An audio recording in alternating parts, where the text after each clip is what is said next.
This is Menkari Australia. Breaking news. This is Menkari News Australia, and we're covering major political developments out of Washington tonight. President Donald Trump has signed legislation forcing his administration to release all files related to convicted sex offender Jeffrey Epstein. The bill passed with overwhelming bipartisan support after Trump initially fought against it for months. This is a dramatic reversal, and it's raising questions about what these files contain and why the president changed his mind. Here's what happened. Trump signed the bill Wednesday after the House passed it 427-1. The Senate approved it unanimously. According to the Associated Press, Trump could have released many of these files on his own months ago, but he didn't. Instead, members of his own party pushed the legislation through Congress. The bill requires the Justice Department to release all files and communications related to Epstein within 30 days. That includes information about the investigation into Epstein's death in federal prison in 2019. The legislation allows some redactions, but only to protect victims or ongoing investigations. Officials cannot withhold information due to embarrassment, reputational harm, or political sensitivity. Jeffrey Epstein was a disgraced financier who moved in elite circles worldwide.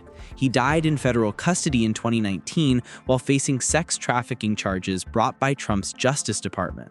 Trump's relationship with Epstein has been well documented. The two were friends for years before Trump says he cut ties with him. What makes this story unusual is the coalition that pushed for disclosure. Democrats joined forces with Republican Representative Lauren Boebert and other Trump allies who'd previously fueled conspiracy theories about government cover-ups in the Epstein case. The Trump administration even summoned Boebert to the White House Situation Room last week to discuss the matter. She didn't back down. Then, over the weekend, Trump reversed course completely. In a social media post Tuesday, he said the Epstein matter had become a distraction from Republican legislative victories. He wrote, "I just don't want Republicans to take their eyes off all of the victories that we've had." Trump's announcement on Truth Social was combative. He claimed Democrats were using the Epstein issue to distract from what he called amazing victories, including recent tax legislation and border policies. He also said his Justice Department had already turned over close to 50,000 pages of documents to Congress, and he emphasized that Epstein was charged during his administration, not under Democrats. Only one House member voted against the bill. Republican Clay Higgins of Louisiana argued the language could lead to releasing information about innocent people mentioned in the investigation. Civil liberties advocates and victims groups are watching closely to see how much information actually gets disclosed and what redactions the Justice Department applies. The Justice Department now has 30 days to comply with this legislation. That clock started Wednesday.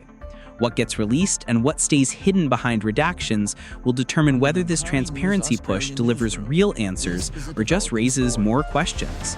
This was always going to be politically explosive. Now, it's legally mandated. We'll continue tracking this story and bring you updates as the files become public.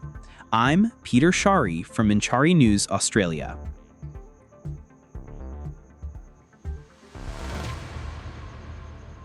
You've been listening to Flashwire, powered by redmenkari.com, where facts still matter and stories still mean something. If you believe in independent journalism with impact, hit subscribe and share this episode. Your support keeps truth alive. Breaking. Verified. Australian. When the story breaks, we don't wait. We verify, explain, and bring you the facts straight from the source. Now, Optus has clearly failed here. Optus have failed to put safety first. Company Optus and its parent company Singtel offer commercial discussions based as friends and trusting. And part of our discussions, informally as well as formally, has been together, to be honest. So many countries that you wouldn't have even thought of it, they came together. The world has come together. Now, we do need to draw a line in the sand when it comes to the protests that we continue to see in this country. The Flashwire is your rapid response breaking news podcast, a stripped down, adrenaline-paced bulletin that drops minutes after major stories break. It's designed for listeners who want accuracy and speed, not noise. Think of it as the audio equivalent of a newsroom's red alert light turning on. Each episode runs under 5 minutes, short enough to drop between scrolls, but packed with verified updates, eyewitness info, expert sound bites, and a forward look at what happens next. No spin, no filler, just what you need to know and what comes next.